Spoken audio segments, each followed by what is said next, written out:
Bless the Lord, O my soul, and all that is within me. Praise his holy name. Our Sunday school lesson for this week, Jacob called Israel. Jacob called Israel. And our subtopic is persevere in times of difficulty. And we're coming from Genesis chapter 32, verses 22 through 32. And we're talking about the various people that God called and the way that they were called.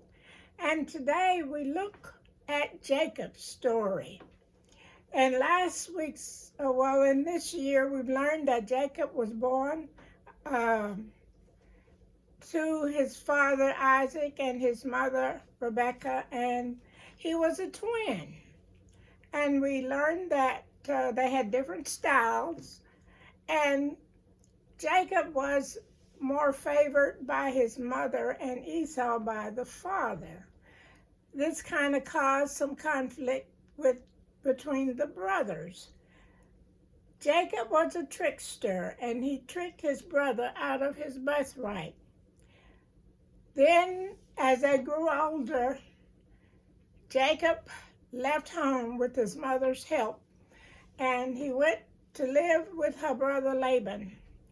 And while he was with Laban, he continued his ways, and he and Laban had a falling out.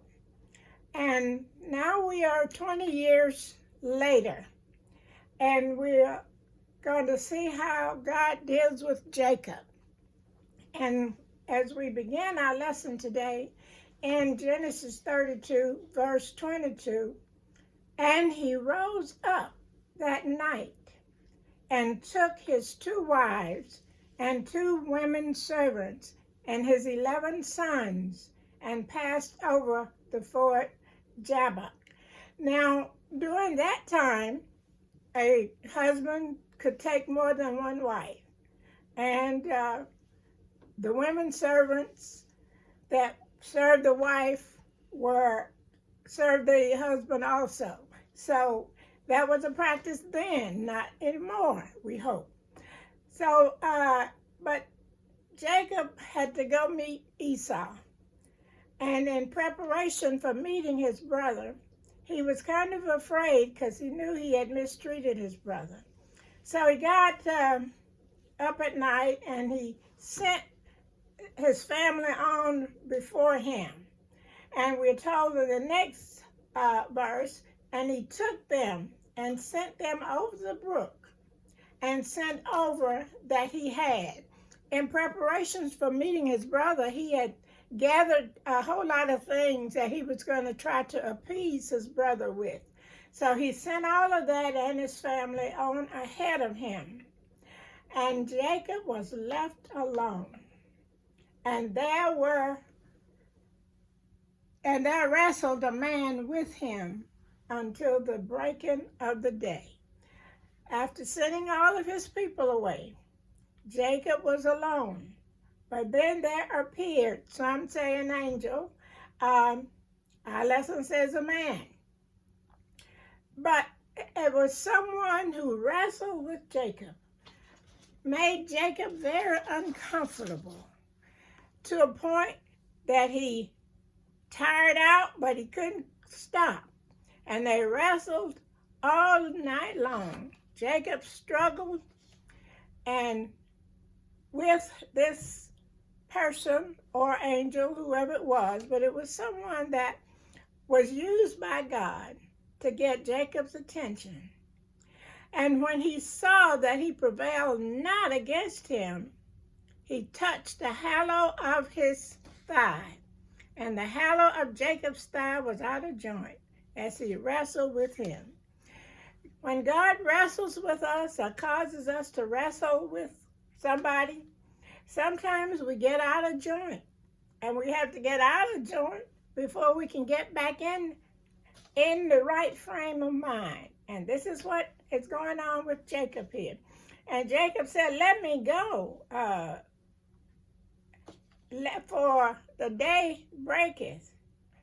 Well, the angel said, let me go. And then Jacob said, I will not let you go except you bless me.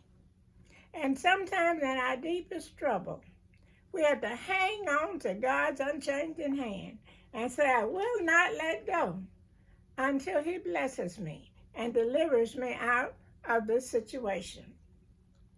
And verse 27, and he said unto him, what is thy name? And he said, Jacob.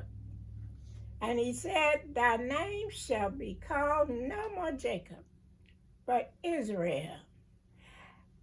We notice that Abram's name was changed from Abram to Abraham, and now Jacob's name is being changed to Israel. Now, it does not seem like Jacob would be the kind of person that the Lord was going to use and bless, but it just lets us know that God can use anybody he wants to, and he will fix it so that they will have to do the things that he wants them to do. For as a prince hast thou power with God and with man, and hath prevailed. You didn't give up. You've been wrestling with man and wrestling with God and the things that God would have you to do. But now that you have lasted throughout the fight, your name has been changed. Your life is going to change. Things are going to be different. Not perfect, because Jacob got more trouble down the road. But he has been changed now to Israel.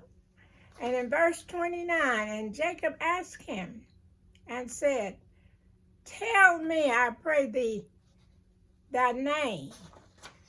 Wherefore is it that thou dost ask after my name? And he blessed him there. God can bless us anywhere we are. And in whatever condition we are in, he can bless us. And Jacob named this place Peniel. He said, because I have come face to face with God. And it was believed at that time that nobody had seen God. And but the point is, we believe in him. And we know that he can live in us and lead us and guide us in the way that we should go. Jacob's struggle humbled him and gave him a new identity. When we struggle spiritually or physically, if we remain faithful to God, he will bless us and make sure that we are able to do those things that he would have us to do. And as we study Jacob's story, after he becomes Israel, we will see just how the Lord blesses him and how he makes good on that promise he made to Abraham about he was going to be the father of nations. All of our struggles are not physical. Sometimes our struggles are internal. But if we keep pressing on, we will be able to come out on top. Jacob burned many bridges. He burned the bridge with his brother, with his uncle. And for a period of time there, he was not in good faith with God. But when God got through with him, he was a changed man.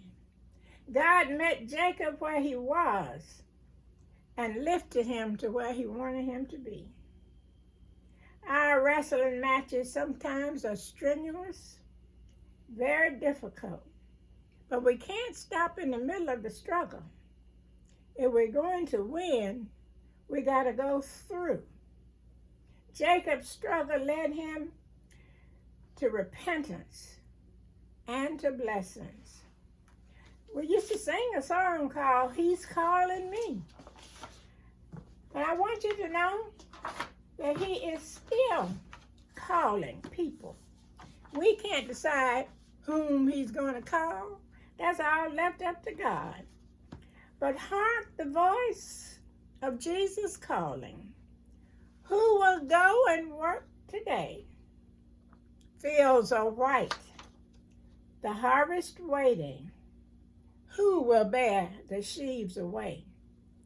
Let none hear you idly saying, there's nothing I can do, while the souls of men and women are dying, and the Master calls for you. Loud and long the Master calleth, rich reward he offers free. Who will answer, gladly saying, here am I, Lord, send me, send me. God bless you.